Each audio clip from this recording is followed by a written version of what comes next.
Good evening po, magandang gabi sa inyong lahat. Mga kapatid, nandito po ako sa Wawa Sapa. Kasama ko po yung mga kasamahan ko po sa simbahan. Nag-serve po kami dito ngayon. Ulit, bumalik. Part 2, bumalik ako dito kasama ko. Iba naman yung kasama ko ngayon. Syempre, madilim mo, no? Bakang against light, no? Ayun. So, ito po si Ate Geraldine. Nakalimutan. Si Ate Geraldine. Pati ka naman, Ate Geraldine. Si Ate Cha. Ayun. Tapos si Ate Mary Ann. Saan po So, ako? yun. Hindi nakikita. Tatanungin ko lang po sila kung anong naramdaman nila nung mag-serve sila dito. Kasi ngayon ay pangatlong simbang gabi? Tama? Tama ba ako? Yes. Pangatlong simbang gabi po nila dito sa Wawa. So, galing po kami ng Eastwind, nandito kami ngayon. So, Ate Geraldine, anong pakiramdam mo? Pang ilang simbang gabi mo dito punta dito? Ngayong year na to, ngayon lang. Hindi, dito, pang ilang serve mo ngayon mula nung nagsimula ang simbang gabi? Pang ngayon lang. First time. Yes, first night, napakasaya, ang gaan sa kalooban. Masarap maglingkod dito sa chapel, sa Wawa Sapa. Thank you, Ate Geraldine. Si Ate Mary Ann naman. Ate Mary Ann, pang ilang serve mo ngayon dito sa Wawa? Pang 2 days na. Wow, ikaw itong 2 days Ang 2 talaga. days na. Anong 2 masasabi more. mo? Anong pakiramdam mo? At pakiramdam mo at Pakiramdam ko? Oo. Malamig dito. Malamig totoo dito. naman talaga, mga kapatid, ang lamig talaga dito. Kasi mapuno dito, Mapuno kaya dito. malamig po talaga. Ayan. Kailangan ng jacket dito. So, si Ate Cha naman, pang ilang serve mo dito sa Wawa? Ngayon pa Ate Cha? lang, ngayon pa First time din. Siya po yung nagsalmo kanina, ang aming bagong psalmist po ng aming parokya na San Rafael de Arcangel Parish po, si Ate Cha po. Salamat po sa inyong lahat. At ngayon po ay maglalakad na kami pa uwi po kasi gabi na po. Wala kaming sasakyan at ang dilim po talaga. Ramdam na ramdam mo dito ang presensya yes ng Panginoon. po. Totoo po lahat ang mga sinabi po nila, mga kapatid. Ang dilim na po, wala kaming ilaw. Wala, sa Dahan-dahan. Wala sa puno ng Dahan-dahan lang kayo at hindi ko nakikita. Yung pababa kasi po itong nila, chapel, napakadilim na. Ayan, ilang beses na patayan kami ng ng ilaw. So, ayan yung mga kasama ko, Masyadong madilim, Ayan. Maglalakad na po kami pababa at pauwi na po kami.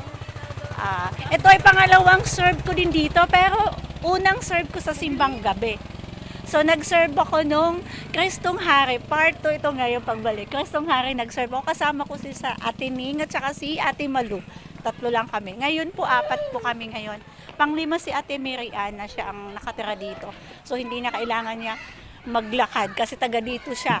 So, kaming 4 ay uuwi po kami ng malayo. Kami po ay maglalakad. At ay naglalakad na po kami, mga kapatid. Ayun, ito medyo maliwanag na dito. Ayan. Ayan kami. So, ganito kasarap maglingkod sa Panginoon po. Feel na feel namin kahit malayo ay pinupuntahan po talaga namin. Tsaka ang bait naman po ng mga tao dito. Katulad ko kanina, pinasakay ako ng tricycle.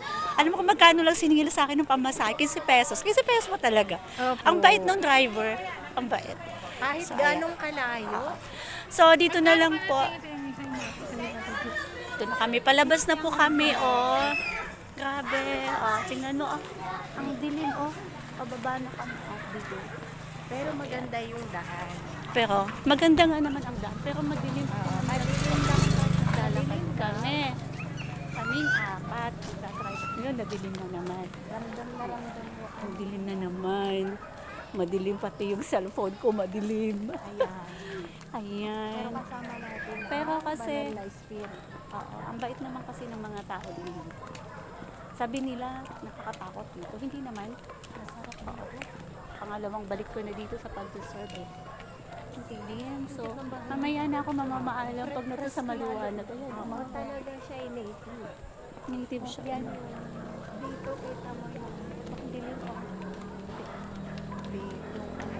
presensya natin. Ayan na kami. Nasa baba na ho kami, mga kapatid. May nakikita na. Ayan. Thank you po. Salamat po sa inyo. Ayan, mabait ng mga tao talaga dito. Binati din kami. Ayan kami, oh. Maliwanag. Nasa maliwanag na kami. Ayan, ayan bili kayo? Oo nga. Ayan, nagkita kami. Bibili muna kami ng gulay. Mga kasama ko, bibili sila ng gulay. Ayan, oh. Bibili sila ng gulay mo. Pero per kilo ho, 70. Kasi mura daw dito ang gulay. Tama ba? Mura dito. Gusto ko rin yung okra. Favorite ko sa kanya. Yan yata 10 piso. Bisan sila, ano? Eh, pwede po ba na? Hindi, yan nga daw. Pwede. Ay, ito hindi. Yung okra lang. Magkano po ang tali? 10. Bili muna kami ng gulay. Kasi mura daw dito yung gulay. Yung sa maliwanag. Ayan yung mga kasama ko. Nagsisipag-bulihan ng gulay. Hindi naman kasi dito nakakatakot. Mabait naman yung mga kasama. Ayan.